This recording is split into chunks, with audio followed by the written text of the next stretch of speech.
So just a little bit more information about performance trackers, some of the little tips.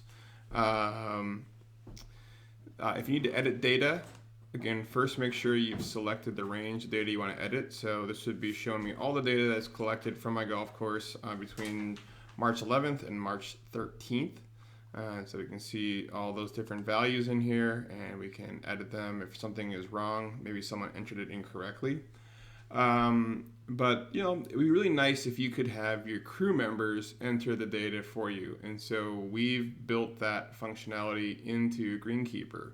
And so when we add a user and we distinguish them as a crew member, the only page that they can see is the add data page. And they can select a profile, they can edit profiles, but they would go in and they could adjust the data collection for this date and time and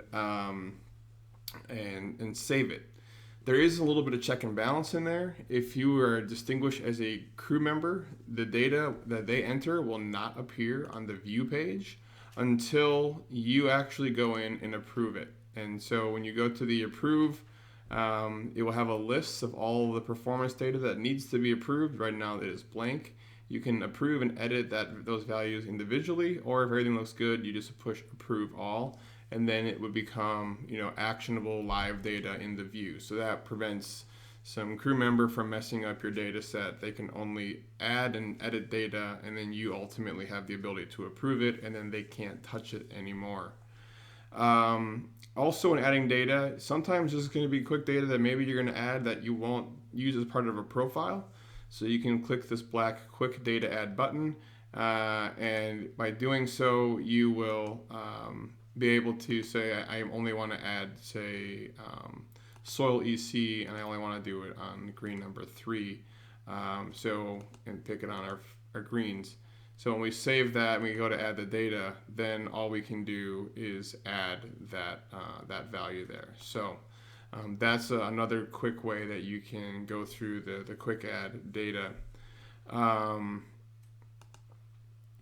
Then edit profile would be if you want to change an existing profile. What you would do here is pick the profile you want to edit, push edit profile, and then it will allow you to change that profile. And then also you can have a scenario in which maybe you have 2 sets of data measurements from one day. You can push create new entry, and then that will allow you to then add another set of data for the day. So say you're working at a tournament and you did your data collection in the morning and again that evening. You can do it right there by clicking that, or even better is by going in and changing the time that you're collecting those data.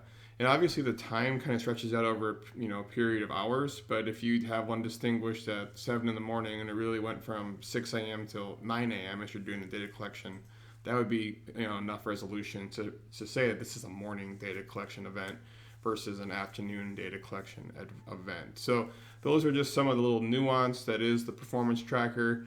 It's a great way to try to organize all of the data that you can be generating at your course so that you can look at it and then make management decisions based on what you're seeing.